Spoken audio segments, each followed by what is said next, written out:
Ladies, gentlemen, and dear friends, it's a matter of great honor, privilege, and pleasure for me to be with all of you at this extraordinary gathering of creators, innovators, and visionaries of the entertainment industry. My heart is filled with immense happiness as I speak to you again at this WAVE Summit. All of us assembled in this grand hall are united by a single belief that stories created by the entertainment fraternity can enrich human life and shape a better world. This summit is taking place most appropriately at the Geo World Center, a convention place that befits the ambition of a resurgent New India. Mumbai is the entertainment hub of India. The day is not far when India will become the entertainment hub of the world. Therefore, the moment is pioneering, the occasion is historic. Waves in India is called Tarang. इस तरंग में भविष्य के रंग है, इस तरंग में भविष्य की उमंग है. In Waves 2025, we can see the beautiful colors of tomorrow. In Wave 2025, we can see the bright hopes of the future. We are most grateful to our Prime Minister Shri Narendra Modi ji for inaugurating this summit this morning. His speech has inspired all of us. His guidance has shown us the way. His blessings are the wind in our sails as we embark on our bold voyage and confidence with enthusiasm and confidence. This summit marks the start of a long journey. The beginning has been fantastic and auspicious. I am confident that the WAVE Summit will grow bigger and better in future and become a must-attend annual event for the who's who in the entertainment industry globally. Distinguished friends, the theme of my keynote is building the next global entertainment revolution from India. Today I speak not just as an entrepreneur, but as a passionate believer in the power of entertainment and in the limitless creative spirit of India. Products of the creative industries such as cinema, theatre, TV programs, music, drama and literature are qualitatively different from other industries. Other industries produce material goods and services which are of course essential to basic human needs. But once consumed, their lifespan is over. In contrast, products of the creative industry have a long-lasting impact because they touch our minds, hearts, and soul. They communicate with our emotions. They energize our thoughts. They make us enjoy beauty. They make us confront our past and paint dreams of a brighter future. They even awaken the core of our spiritual being. In short, they illuminate the human drama in all colors and shades. The products of the creative industries have yet another power. The best among them can effortlessly cross national, social, and cultural boundaries and find a permanent place in the hearts of people around the world. This is how our movies, movie stars, and singers have carried the flag of Indian culture to all parts of Asia, Africa, Europe, and America. How many of these global celebrities are present and involved with WAVES? Amitabh Bachchan ji, Shah Rukh Khan, Rajnikant, Gulzar Saab, Hema Malini, and many others. I respectfully salute all of them for their credible achievements. They are India's most influential cultural ambassadors. Some people call this soft power, but as I said in the morning, this is India's real power, because the culture and arts have the power to unite the world. The culture and arts have the power to unite the world in a way nothing else can. They are the most precious common public good. Excellencies and friends, we are living in an era of global media renaissance, when two tectonic shifts have changed the landscape of creative industries globally. The first is geo-economic, and the other is technological.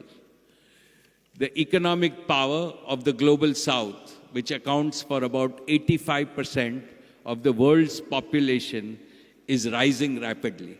This means most of the creation and consumption of media and entertainment products will now start taking place in Asia, Africa, and South America. On a parallel track, artificial intelligence and other digital technologies are proving to be even more disruptive for the creative industry. These technologies are transforming the entire value chain from content creation to distribution and monetization. AI tools are dissolving the barriers between dream and reality, between imagination and execution. They can make good content 1,000 times more captivating and also take them simultaneously to hundreds of millions of screens in cinema halls, homes, and on mobile phones and computers across geographies and languages.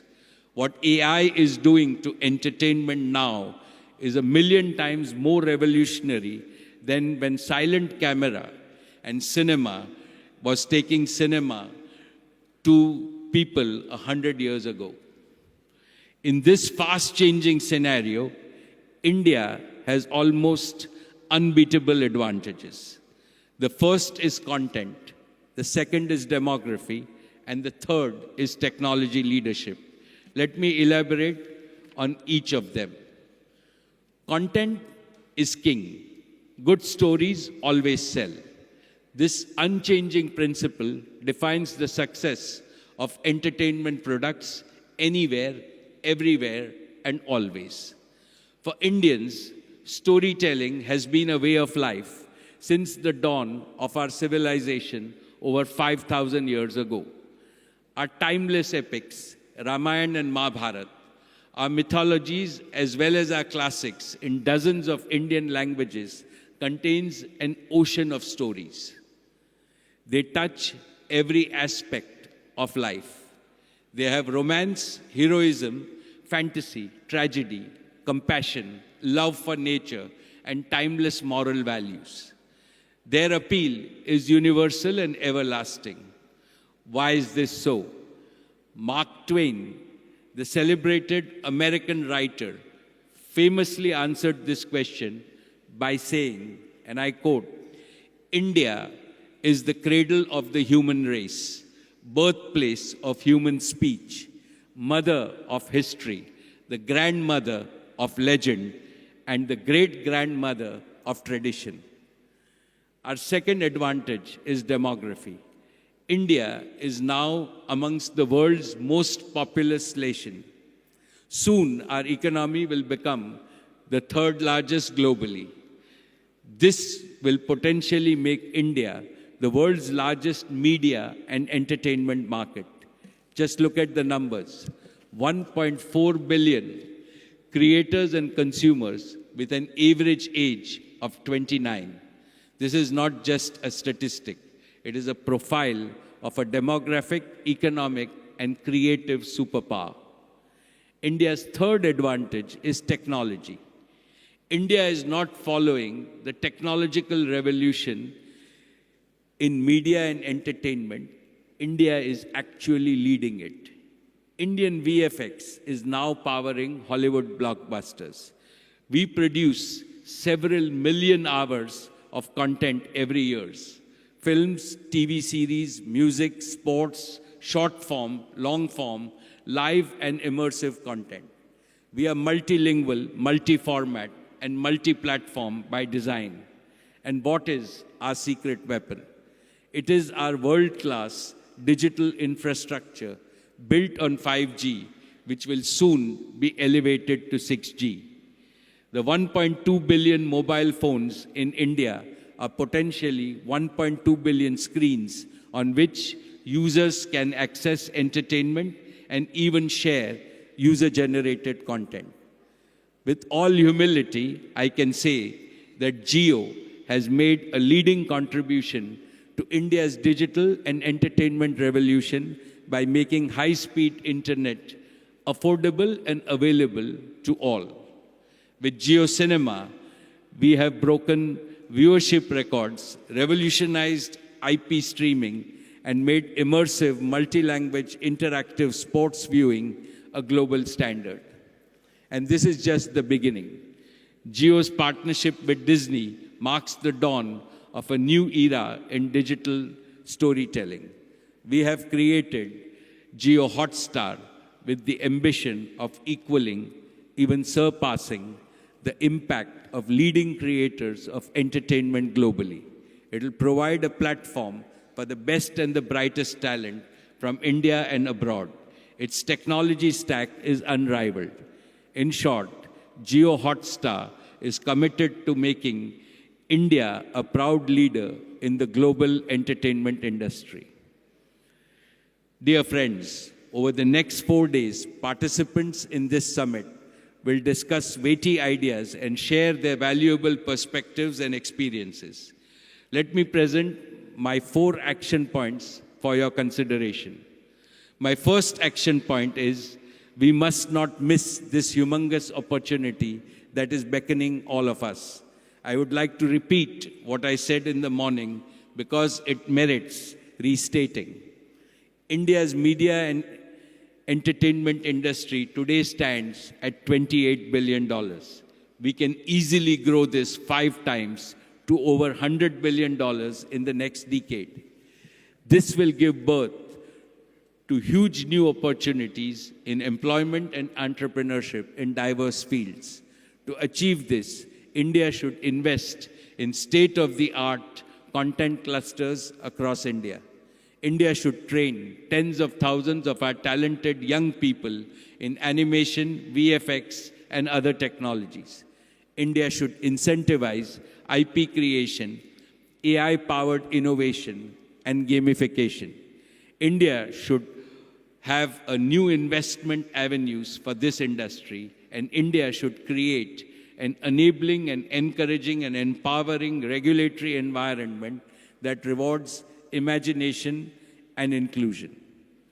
My second idea is that the best among our content creators need to start thinking of the world as a market and start creating content for global audiences. We should nurture even our regional creators to go global. Decades ago, when technology was not highly advanced, Raj Kapoor and other doyens of Indian cinema made films that became immensely popular in Russia, China, Central America, and elsewhere. Satyajit Ray mesmerized global audiences with his black and white movies. Richard Attenborough's Gandhi reintroduced Mahatma Gandhi to the Western world. In recent years, Amir Khan's Dangal, with a story set in rural Haryana, became a blockbuster in China. Since sports is also a new genre of entertainment, IPL has now gained phenomenal viewership around the world. All this shows that the global market for India's entertainment and cultural products will grow exponentially by leaps and bounds in the coming years and decades. My third idea is that we should forge partnerships and collaborations with innovative entrepreneurs, artists, and studios from around the world. The Prime Minister has given us this mandate. India should become the modern global center for content and creativity. My fourth idea relates to the fundamental purpose of all creative industries. I believe that the purpose of all we do is to build a better world for our future generations.